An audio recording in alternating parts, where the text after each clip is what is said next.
اس کو درخت اور ایسا نظر آتا ہے کہ یہاں پانی ہے، جو ہوتا نہیں حقیقت وہ کیوں نظر آتا ہے؟ کیونکہ اس کا دماغ اس کو بچانے کے لیے ایک فریب دیتا ہے. اگر وہ فریب نہ ہو تو وہ ہمت ہار جائے، وہیں مر جائے. تو وہ فریب کے چکر میں کہ وہاں نخلستان ہے، وہ اور آگے جاتا ہے اور آگے جاتا ہے اور آگے جاتا ہے. یہ برین کو بچانے کا ایک طریقہ ہوگا. ٹھیک ہے، تو یہ سوال تھا. سائیکالوجی اور پیرا سائیکالوجی میں کیا فرق ہے؟ Psychology study of human behaviour ہے. انسان کس طرح بیہیو کرتا ہے معاشرے میں، اس کا اٹھنا بیٹھنا، بات چیت، اس کی باڈی لینگویج، وہ تمام چیزیں بیہیویئرز میں آتی ہیں.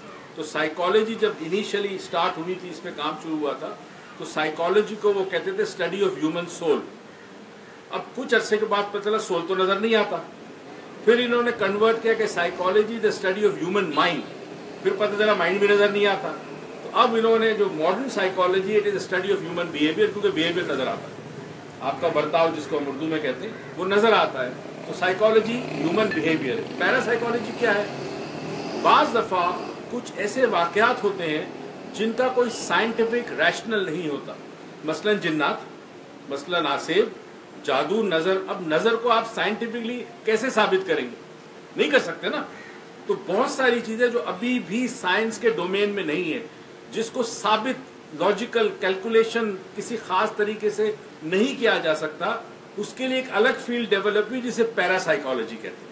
تو پیرا سائیکالوجی میں سارے فینومینا ہوتے ہیں، بھوت، جنات، آسیب، نظر، یہ تمام چیزیں، بد دعا، یہ تمام چیزیں اس میں شامل ہوتی ہیں.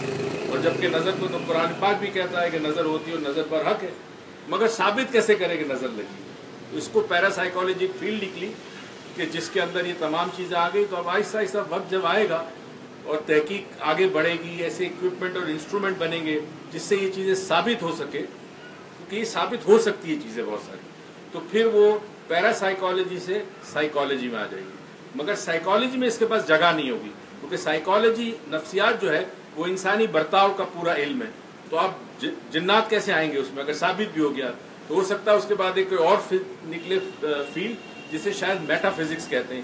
تو میٹا فزکس ان چیزوں کو لے لے گی، کیونکہ فزکس کے قوانین سے ثابت ہو سکتا ہے کہ جو شے انسان کو نظر نہیں آتی اس کا بھی وجود ہے. تو meta physics is a right one.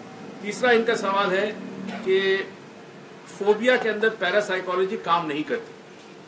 Para psychology کام کرتی ہے اثرات کے اوپر، جنات والے معاملے میں. یہ جتنے عامل ہوتے ہیں یہ پیرا سائیکالوجسٹ ہوتے ہیں. مگر فوبیا اگر ہے تو فوبیا کا سب سے بڑا پرابلم یہ ہے کہ فوبیا کو ڈیل کرنے کے لیے سائیکالوجی میں بھی اتنی افیکٹو میتھڈ نہیں ہے. آپ چلے جائیں، سی بی ٹی کروائیں، گیسٹال تھراپی کرائیں، 6 مہینے، سال، 2 سال، 4 سال، تو پھر کیا ہوتا ہے کہ سائیکائٹرسٹ کی ہیلپ لی جاتی ہے. سائیکائٹرسٹ دوائی دیتا ہے، دوائی سے بندے کا ذہن جو ہے وہ سکون میں آ جاتا ہے، تو وہ فوبیا وقتی طور پہ کنٹرول ہو جاتا ہے. آپ کو حیرت ہوگی، میرے پاس ایک کیس آیا، ایک صاحب ہیں، بڑا اچھا انسان ہے وہ، میرے پاس وقت نہیں ہے. اب اس کو فوبیا ہو گیا پانی سے فوبیا ہو گیا. میں سمجھا چلو تالاب والا یا سمندر سے کہتا نہیں، نہا نہیں سکتا. اب سائیکائٹرسٹ کو دوائی دی، جب دوائی لیتا تو نہا سکتا ہے. ابھی پچھلے 1 مہینے سے نہیں نہایا وہ. اب میرے پاس وقت نہیں ہے سیشن لینے کے. اب میں کل بہت بزی ہوں کتاب کے اوپر، کل علامہ صاحب کے ساتھ جائیں گے پبلشر کے پاس، کل وہ میٹنگ ہے، شام کو ایکسپریس نیوز والے آ رہے ہیں، بھید ایک پروگرام آتا ہے، اس کے حوالے سے میرے سے کچھ تاثرات لینا چاہتے ہیں. سیٹرڈے صبح میں اسلام آباد چلا جاؤں. اب وہ بیچارے کی شادی اگلے ہفتے. کبھی آپ نے سوچا ہے واٹر فوبیا؟ ہاں، مگر سوچا ہے کبھی عام آدمی فوبیا بہت خطرناک ہوتا ہے. فیئر تو علاج ہو سکتا ہے، فوبیا کا علاج بہت مشکل ہے. مگر NLP اور ہپنوسس سے فوبیا کا علاج ہوتا ہے. ہمارے پچھلے ہپنوسس کلاس میں خاتون آئی تھی، مجھے شاید تم لوگوں کو نام یاد ہو، امریکہ سے آئی تھی، یاد ہے؟ ہاں، چل نام نہیں لیتے. تو وہ آئی تھی اور اس کا پرابلم یہ تھا کہ اندھیرے سے اس کو ڈر لگتا. ہم نے کہا جی امریکہ میں اندھیرا کیسے؟ وہاں تو بجلی جاتی ہی نہیں ہے. کہتی نہیں، کبھی کبھی مجھے رات کو اپنے ہسبینڈ کو پک کرنے جانا پڑتا کام سے، تو میں تو نکل ہی نہیں سکتی گھر سے.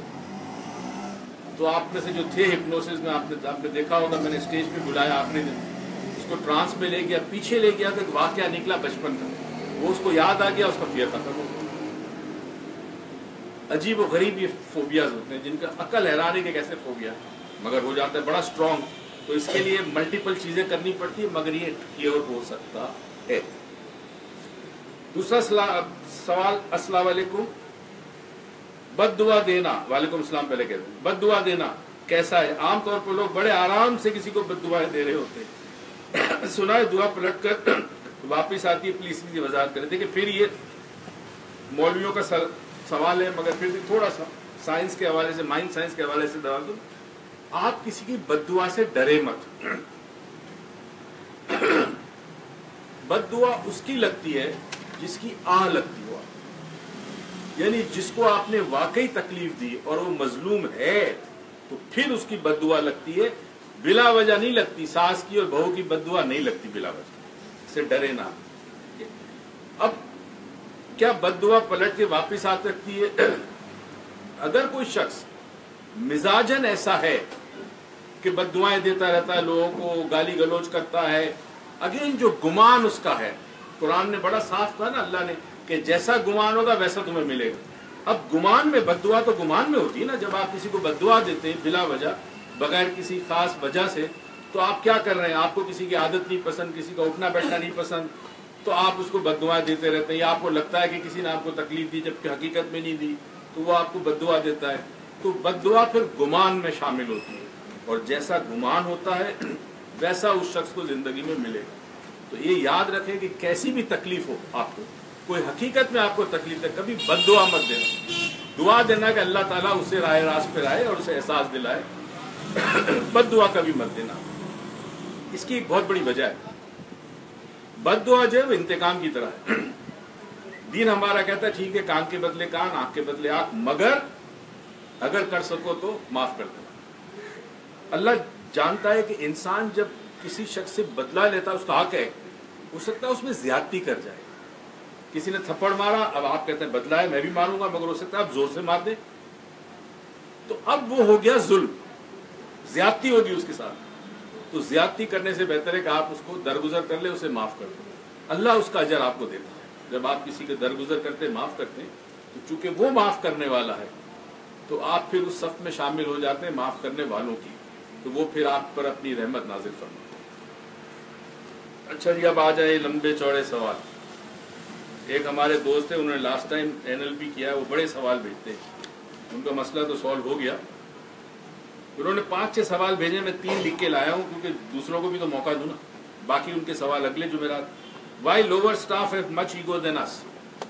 آج سوال اکثر انگلش میں ہے، تو میں پہلے انگلش میں پڑھوں گا پھر اردو میں ٹرانسلیٹ. جو لوور اسٹاف ہوتا ہے، آپ کے جو سب آرڈینیٹس ہوتے ہیں، جو آپ کے انڈر میں کام کرتے ہیں، ان کا خیال ہے ان کا ایگو بہت زیادہ ہوتا ہے. ایگو جو ہوتا ہے وہ اس شخص کا زیادہ ہوتا ہے جس کے پاس پاور ہو، حسن ہو، طاقت ہو، جوانی ہو، اقتدار ہو یا علم. اس کا ایگو زیادہ ہوتا ہے. لوور سٹاف کا ایگو نہیں ہوتا. لوور سٹاف کا پرابلم ہوتا ہے لو سیلف اسٹیم ہوتی ہے، عزت نفس مجروح ہوتی ہے اس کی. جس طرح اس کے ساتھ بیہیویئر کہتا ہے، اس کا ریئیکشن وہ شو کرتے ہیں تو آپ کو لگتا ہے کہ اس میں ایگو زیادہ ہے. جو آدمی آپ کے انڈر میں ہوتا ہے عام طور پر اس کا ایگو نہیں ہوتا، مگر بعض دفعہ ایگوئسٹک پرسنالٹی ہوتی ہے. ایگوئسٹک. فار ایگزامپل ہمارے پاس ایک ڈرائیور تھا، ہمارا سلیم صاحب، اپنا اسماعیل صاحب چھٹی پہ تھے شاید، تو ہم نے ایک ڈرائیور رکھا تھا. وہ ڈرائیور گاڑی ایسی چلاتا تھا جیسے ریس چل رہی، مگر کمال ہے اس کی اتنی صلاحیت تھی اس میں کہ کبھی گاڑی ٹچ نہیں ہوئی. بڑا وزادار آدمی، بڑا خوددار آدمی، بڑا کمال کا آدمی تھا وہ، مگر اس کا ایگو بہت تھا. اس میں ایگو بہت تھا. کئی دفعہ سیلف پرائڈ کو ہم ایگو بھی سمجھ دیتے ہیں. سیلف پرائڈ ہونا اچھی بات ہے. ایگو آتا ہے تکبر میں، سیلف پرائڈ آتی ہے خودداری میں. تو اسے ایگو تھا، مگر میرے خیال میں اس کو سیلف پرائڈ تھا. اور اس نے ایونچولی کہا کہ سر میں کسی کی نوکری نہیں کر سکتا. جب ہمارا اسماعیل آ گیا ہمارے پاس تو اس نے کسی اور کو چاہیے تھا، تو میں نے ان سے کہا کہ آپ ادھر چلے جاؤ. اس نے کہا میں کسی کی نوکری نہیں کروں گا، میرے سے برداشت نہیں ہوتا. بہتر ہے کہ میں اپنا گاؤں جا کے میں اپنا کام کو کاروبار کروں گا. تو وہاں سے پرانے جوتے لیتا جو آتے ہیں سب، اور وہ شہر میں آ کے لاٹ میں وہ بیچتا تھا. تو وہ کہتا ہے کہ 500-600 روپے ڈیلی میں کما لیتا ہوں، وچ از گڈ. اچھے خاصے پیسے ہو جاتے مہینے کے. ڈرائیوری سے زیادہ پیسے ملتے تھے اس کو. Any way,